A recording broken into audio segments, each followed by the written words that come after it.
বাচ্চাটির বয়স 5 বা 6 মাস হবে। তখনও পর্যন্ত জানি না বাচ্চাটির কি হয়েছে। ভীষণ কাঁদছে। বাচ্চাটিকে নিয়ে এসেছে মল্লিকবাজার নিউরো সায়েন্স হসপিটালে। বাচ্চাটির কান্না থামানোর আপ্রাণ চেষ্টা করে চলেছেন দুজন মহিলা। একবার ইনি কোলে নেন তো আরেকবার উনি। কিন্তু বাচ্চাটির মাকে সেটা বোঝার উপায় নেই।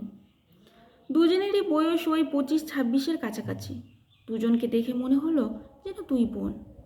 ওনাদের সঙ্গে আছেন আরেকজন বয়স্ক মহিলা। বয়স্ক ওই মহিলা আবার দুজনকেই বৌমা বলে সম্বোধন করেছেন। তখন আরও একটু নিশ্চিত হলাম যে ওরা আসলে দুই বোন নয়। তারপর আমি ওখান থেকে চলে আসি 8th ফ্লোরে। আমি 8th ফ্লোরে বসে আছি। আমিও আমার ছেলেকে নিয়ে গেছি একটা টেস্ট করানোর জন্য। সঙ্গে আমার ওয়াইফও আছে। টেকনিশিয়ান মেয়েটি বলল, একটু ওয়েট করতে হবে স্যার, দুটো বাচ্চার এমআরআই আছে, ওটা হয়ে গেলে আপনাকে ডেকে দেব। কিছুক্ষণ পরে দেখি ওই দুই মহিলা বাচ্চাটিকে নিয়ে 8th ফ্লোরেই এলেন। ততক্ষণে বাচ্চাটি ঘুমিয়ে গেছে। আমার পাশের সিট ফাঁকা আছে দেখে দুজনেই বসলেন। ওদের মধ্যে থেকে একজন আমাকে জিজ্ঞেস করলেন, দাদা এখানেই এমআরআই হয়? আমি বললাম হ্যাঁ।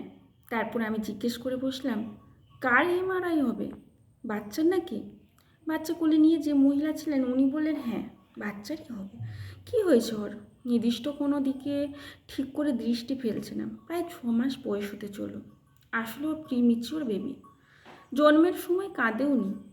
ডাক্তারবাবু এমআরআই করতে বলেছেন।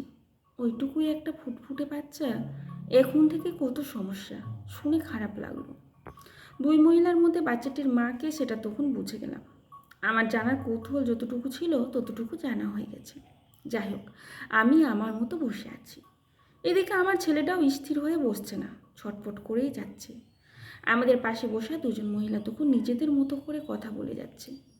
টেকনিশিয়ান মেয়েটি এমআরআই রুম থেকে বেরিয়ে এসে ওনাদের জিজ্ঞেস করলেন, বাচ্চা কি ব্রেস্ট মিল্ক খায়? তাহলে আগে খাইয়ে দিন। বাচ্চাটিকে কোলে নিয়ে বসে থাকা মহিলাটি, যাকে মনে হচ্ছিল বাচ্চাটির মা, অপর মহিলাটির কোলে বাচ্চাটিকে দিয়ে বললেন, তুমি বরং ওই রুমটায় চলে যাও, ওখান থেকে খাইয়ে নিয়ে এসো। সঙ্গে সঙ্গে ওই মহিলা বাচ্চাটিকে কোলে নিয়ে রুমটার মধ্যে চলে গেলেন। আমাদের ধারণা ভুল ছিল। আমি আর আমার ওয়াইফ দুজনের মুখের দিকে তাকিয়ে আছি। আসলে এই দুই মহিলা বাচ্চাটিকে নিয়ে যেভাবে কেয়ার নিচ্ছিলেন তাতে বোঝা মুশকিল ছিল বাচ্চাটি কার। অবশেষে ক্লিয়ার হলো যেন, বুঝলাম যিনি বাচ্চাটাকে ব্রেস্ট মিল্ক খাওয়ানোর জন্য নিয়ে গেলেন উনিই বাচ্চাটির মা। যাই হোক, এদিকে এই মহিলা একাই বসে আছেন। আমার ওয়াইফ এবার ওই মহিলার সাথে কথা বলতে শুরু করলেন। বাড়ি কোথায় জিজ্ঞেস করতে উনি বললেন যাদবপুর। ও আচ্ছা আচ্ছা, আসলে কি বলুন তো, আমরা বুঝতে পারছিলাম না বাচ্চাটি কার, ভেবেছিলাম আপনারই বাচ্চা। আরে না না, আপনি ঠিকই ভেবেছেন, বাচ্চাটি আমার। তাহলে উনি যে? আসলে আমার ছেলে জন্মের পর থেকে আমার বৌদি ওকে ব্রেস্ট মিল্ক খাওয়ায়। আমার ব্রেস্ট মিল্ক না থাকার জন্য আমি খাওয়াতে পারি না। আজ এখানে কতটা দেরি হবে সেটা তো জানি না। আমার ছেলে ব্রেস্ট মিল্ক ছাড়া এখন কিছুই খায় না। আমার বৌদিরও 10 মাসের ছেলে। ওকে বাড়িতে আমার মায়ের কাছে রেখে আমার ছেলেকে নিয়ে এসেছে আজ।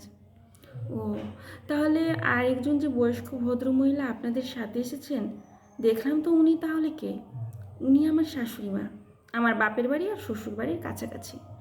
আমার বৌদি যেমন ভালো শাশুড়ি পেয়েছে তেমন আমি একজন ভালো শাশুড়ি পেয়েছি। আমার এই পরিস্থিতিতে বাচ্চাকে নিয়ে যখন যেখানে ছুটতে হয় সবেতেই আমার শাশুড়ি মার সঙ্গে যান। আর আমার বৌদির তো কোনো তুলনাই চলে না। একসঙ্গে দুটো বাচ্চাকে সময় মতো খাওয়ানো, কেয়ার নেওয়া, সত্যিই ভাবিনি এমন একটা বৌদি পাবো। আমাদের দুজনকে দেখলে কেউ বলে না ননদের বৌদি, বরং বলে আমরা দুই বোন। আমি গর্বে ধারণ করলে কি হবে, আমার বৌদি আমার ছেলের আরেক মা। মাতৃত্বের সঞ্জীবনী সুধে আজ 5 মাস খাইয়ে চল। কথাগুলো কানে আসতে এতটা ভালো লাগলো যে বলে বোঝাতে পারবো না। সত্যিই তো, মা তো মাই হয়। মায়ের কোনো জাত নেই, মায়ের কোনো ধর্ম নেই, মা যে সব কিছুর ঊর্ধ্বে। একসঙ্গে দুই মাকে দেখে মনটা ভরে গেল। এই জন্য দেবকী আর যশোদার সুন্দর সমন্বয় সন্তান লালনের গল্প শুনলাম। সেই সঙ্গে আরেকটা ব্যাপার লক্ষ্য করলাম, সংসারের গল্পে যখন শাশুড়ি ননদ বৌমার কুটকোচালি শুনি, তখন এমন একটা সংসারে শাশুড়ি ননদ বৌমার বন্ধুত্বপূর্ণ সম্পর্ককে ভালোবাসার সুতোয় তাদের সুন্দরভাবে গেঁথে রেখেছে।